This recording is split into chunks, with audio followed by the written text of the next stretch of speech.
Welcome to V2T IELTS Listening Forecast. In this test, you will practice a full IELTS listening forecast with audio, subtitle, and answers designed in the Cambridge exam style. The test includes Part 1 to Part 4, just like the real IELTS exam. Get ready, focus carefully, and good luck with your practice.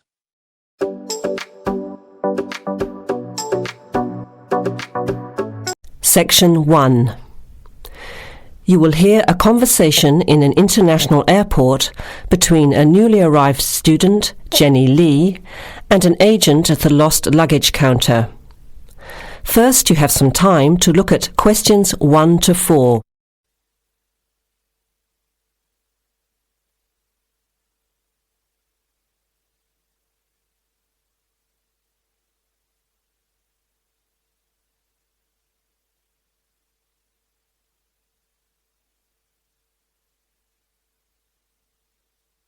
Notice that an example has been done for you. This time only, the conversation relating to the example will be played first. OK, who's next, please? I think I am. How can I help you? I just came in on flight 372 from Singapore at 11:30 and my luggage hasn't arrived. I've been waiting at the baggage claim for about half an hour now and everything seems to have come off the plane. The conveyor belt has stopped and all the passengers have gone. So I came here to find out what has happened to my bag. The time now is 12 o'clock, so letter C has been circled. Now let's begin. Answer the questions as you listen. You will hear the recording once only. Listen carefully to the conversation and answer questions 1 to 4. OK, who's next, please? I think I am. How can I help you? I just came in on flight 372 from Singapore at 11:30 and my luggage hasn't arrived. I've been waiting at the baggage claim for about half an hour now and everything seems to have come off the plane. The conveyor belt has stopped and all the passengers have gone. So I came here to find out what has happened to my bag. Can I see your ticket, please? Here it is. So you came from Hong Kong today and changed planes in Singapore, right? Yes, the connection in Singapore was a tight one. The plane got in late and I had to rush to get to the next flight. That's the problem right there. There wasn't enough time to get your bags onto the connecting flight. Normally Singapore Airport is very efficient. Now, I need you to fill in these forms. Your name? Jenny Lee. Address? I guess you want my address here. I'm staying with relatives. Just a minute, I'll have to look it up. It looks like 583. No, it's 533 East 67th Street in Riverside. Do you have the phone number there? Yes, I do. It's 9301 4269. So you came in on Qantas Flight 392. Do you know the number of the flight out of Hong Kong? Let me see.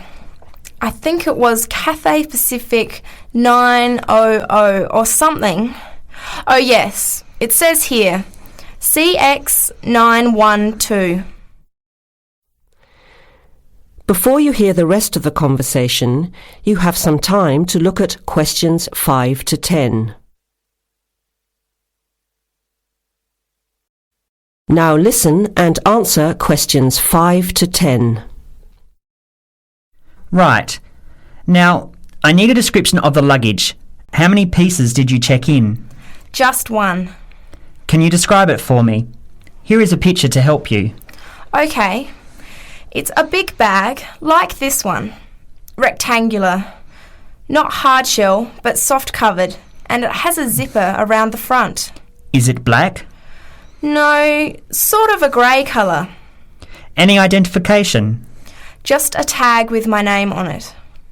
Any other features? Well, it has wheels and a retractable handle on the end, so you can pull it, as well as the handle in the middle. Okay, that's fine.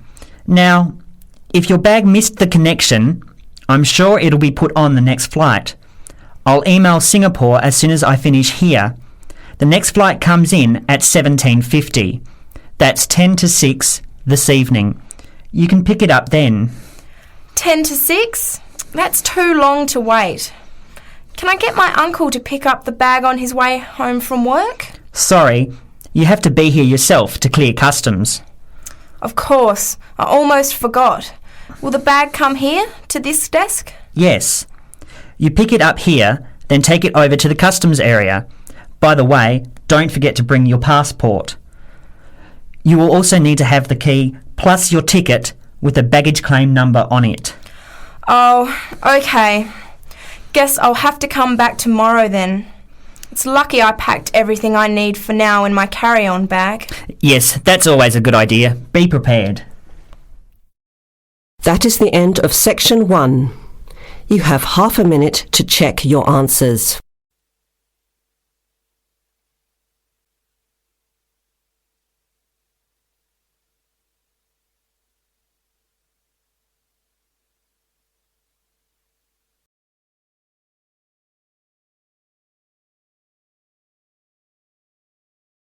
Now turn to section 2. Section 2. You will hear a recorded message about buying tickets from a booking agency. First, you have some time to look at questions 11 to 15.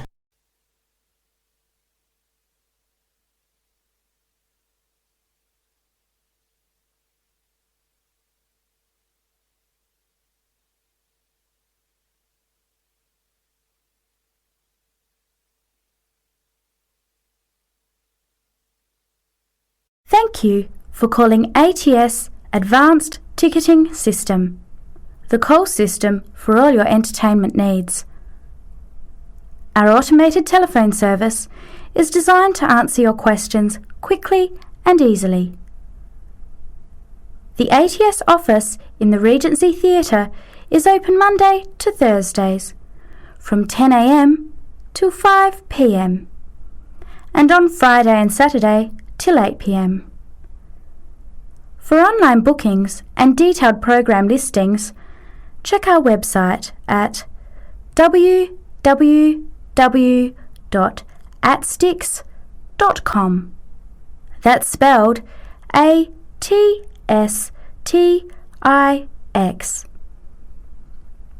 Please listen to the choices available. You may press your choice as soon as you hear it to get more information. For sporting events, including the Western International Tennis Classic, press 1. For the Formula 1 Grand Prix, press 2. For classical music, including the upcoming Philharmonic Orchestra series, press 3. For theatre and dance, press 4. For other inquiries, please hold the line.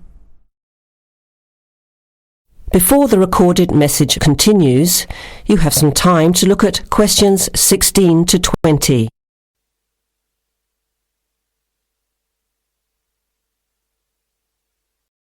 Now, as the message continues, answer questions 16 to 20. Ticket prices for the Formula 1 Grand Prix on the 10th until the 14th of March are as follows. General admission. Thursday, $27. Concession, $10. Friday, $37. Concession, $15. Saturday, $55. Concession, $35. Sunday, $70. Concession, $65. Concession rates apply to children under 14 and to students, seniors and pensioners on presentation of a valid card. Grandstand seating. 4-day tickets covering the 6 main grandstands cost $299. However, pit straight tickets are $350 and seats at the chicane cost $450 each. Children under 3 are admitted free to the general admissions area, and children under 14 are eligible for concession prices. Gates open at 8 a.m. Thursday and Friday and 7:30 Saturday and Sunday. Events begin at 9 o'clock. Alcohol, ice boxes, cans, bottles and animals are not allowed on site. There are no refunds or exchanges. On each ticket, a $2.50 booking fee applies. To make a booking, you must have a valid credit card. To listen again, press 1. To make a booking or to talk to a ticket agent, press 2. Your call is in our queue. You can expect to wait about 3 minutes.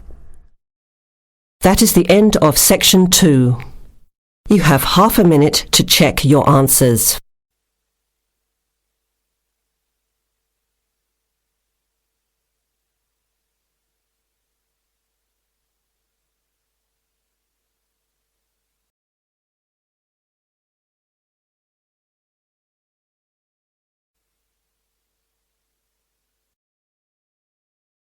Now turn to section 3. Section 3. You will hear a discussion among 3 students who are organising an international film festival at their college. First, you have some time to look at questions 21 to 24.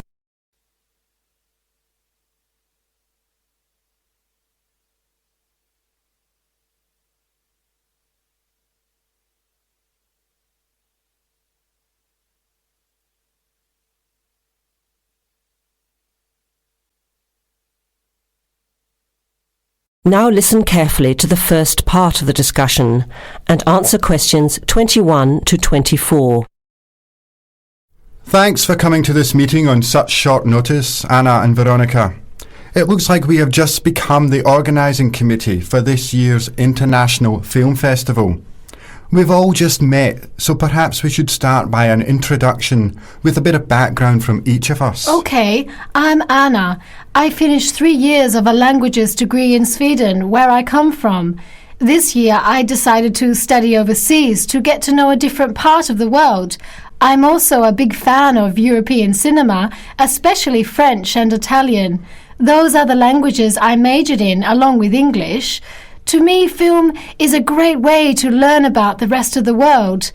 I was in the film club at my university, so when I saw the notice asking for volunteers, I thought it would be a good way to meet people and get involved in something I really enjoy. Thanks, Anna.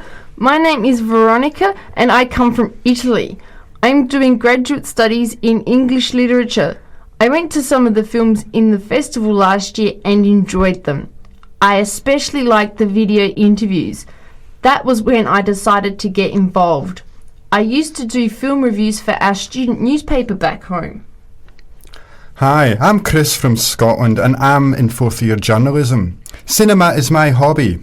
Last year I joined the organising committee just like you have now, and somehow this year I've ended up in charge. I'm actually able to use my coordinating work on the festival towards a credit for one of my courses. I have to write up a report on the festival with recommendations, so that's an extra motivation for me. So I hope this is going to be a good experience for us all. Okay, where would you like to start? How about a general overview of the festival? I don't really know much about it. Well, the film festival was started by International Student Society 5 years ago and has grown every year. It is held over 4 nights during study break, Wednesday to Saturday. Normally we show 3 films a night. Last year we tried to choose films from different parts of the world that fit together in some way, maybe a similar theme. Or we could feature a type of film like action films or science fiction. Now you have some time to look at questions 25 to 30.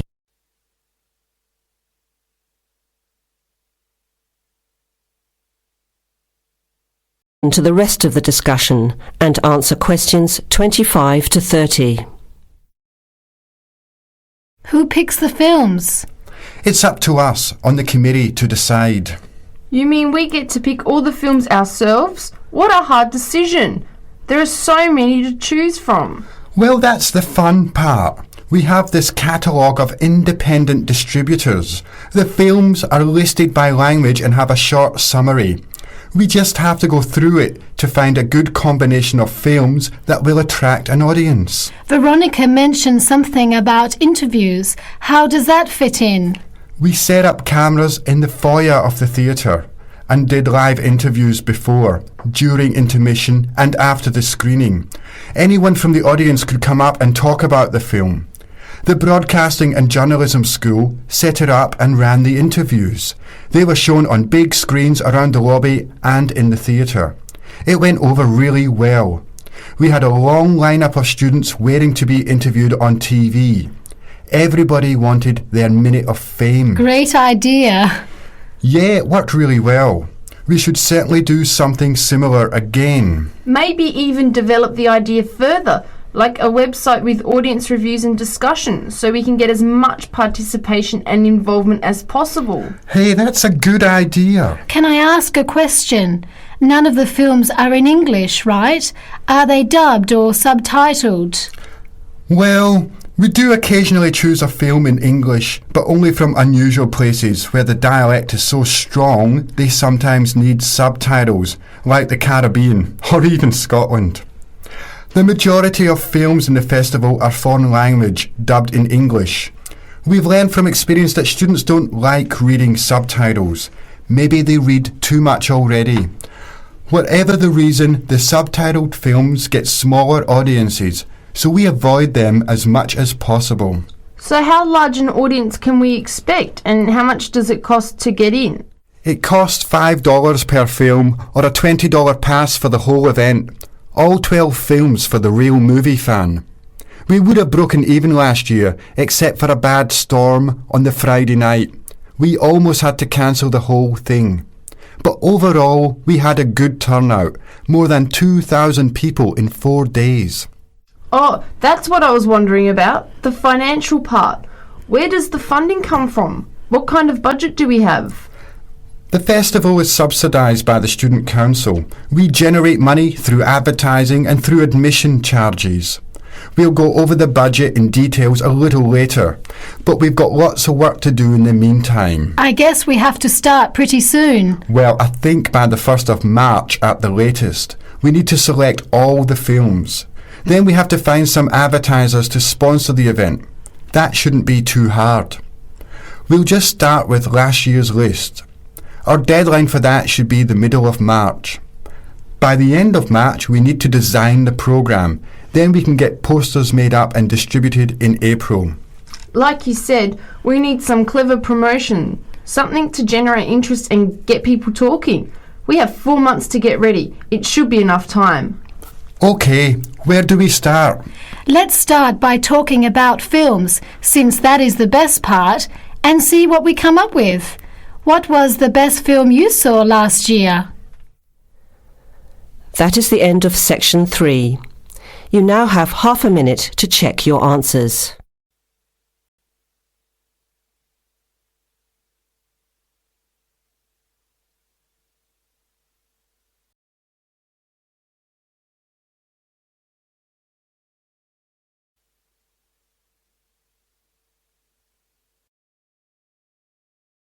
Now turn to section 4. Section 4. You will hear a talk given by a lecturer to a group of civil engineering students on the reed bed system for sewage treatment. Before you hear the talk, you have some time to look at questions 31 to 34.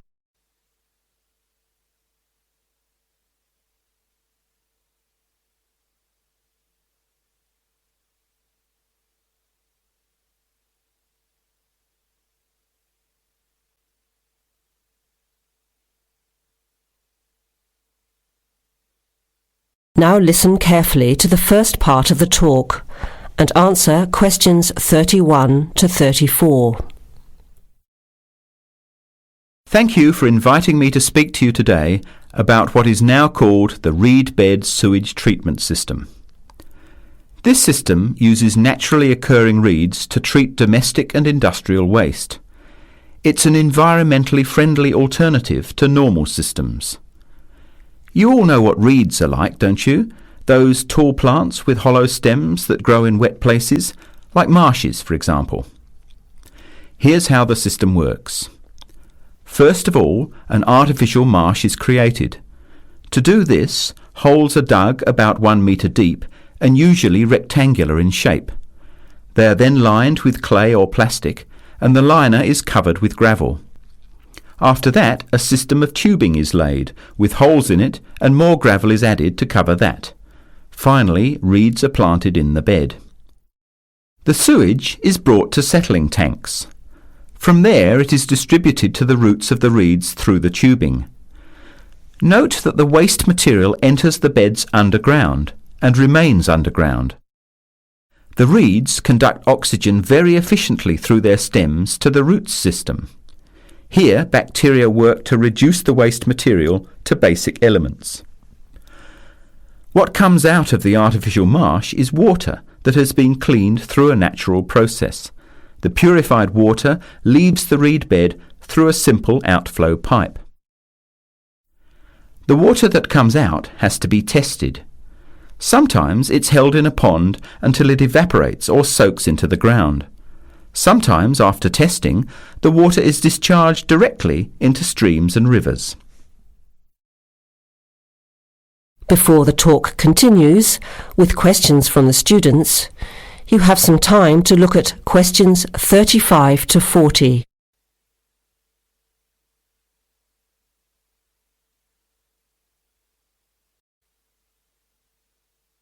Now, as the talk continues, answer questions 35 to 40.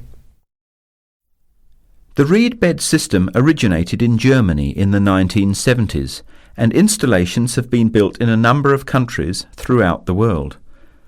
To give you an idea of the size and appearance of a reed bed installation, an area of 3 by 5 metres approximately would be adequate for a single house. It would look like a pond overgrown with reeds. There are cities with 150,000 people in Germany whose entire sewage treatment requirements are served by reed bed installations which extend for 10 to 20 hectares. There are two wonderful environmental advantages. First of all, reed bed systems are natural composters. As time passes, high-grade soil builds up in the beds. The soil can be removed and used for agricultural purposes. Soil produced from waste containing heavy metals would of course have to be tested and the toxic material removed by chemical processes. An additional advantage is that the reed bed can function exactly as a marsh, providing a healthy natural home or habitat for waterfowl and other birds, insects, reptiles and mammals. But there are practical advantages to a reed bed system over existing sewage treatment plants as well. At all levels, the cost is lower than for normal systems. Labour costs are a fraction of the costs of a conventional system. Typically, a large-scale reed bed installation will cost 10% less than a mechanical system.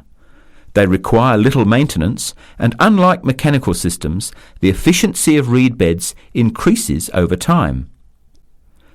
But before we go any further, you must have some questions.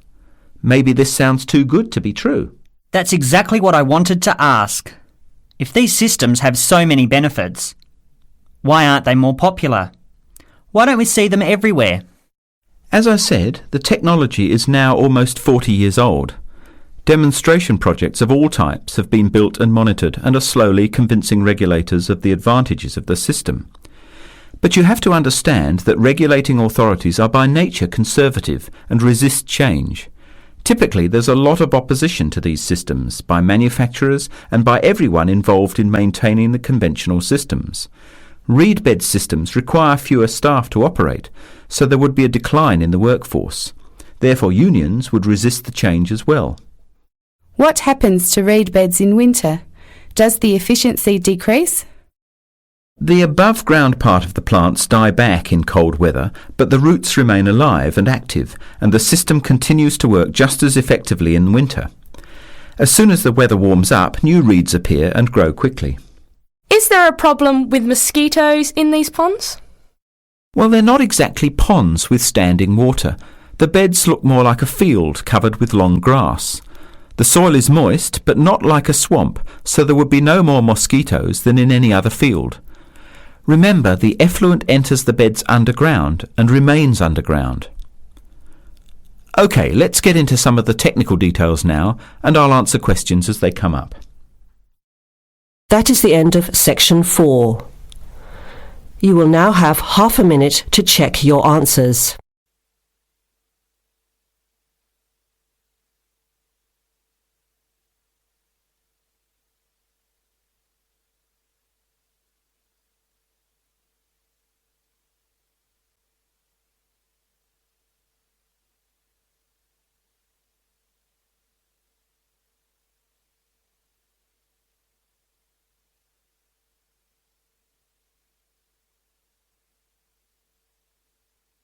That is the end of the test.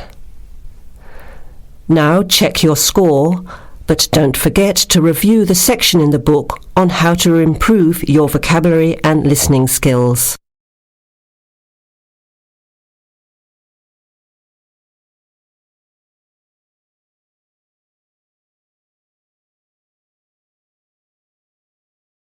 That is the end of the listening section. You now have 2 minutes to review your answers before the test automatically moves on to the next section. Please take this time to check your answers carefully. Make sure all your responses are recorded in the correct places, and review your spelling, grammar, and formatting. Once the time is up, the system will take you directly to the reading section. Please remain seated and stay focused. The next section will begin shortly.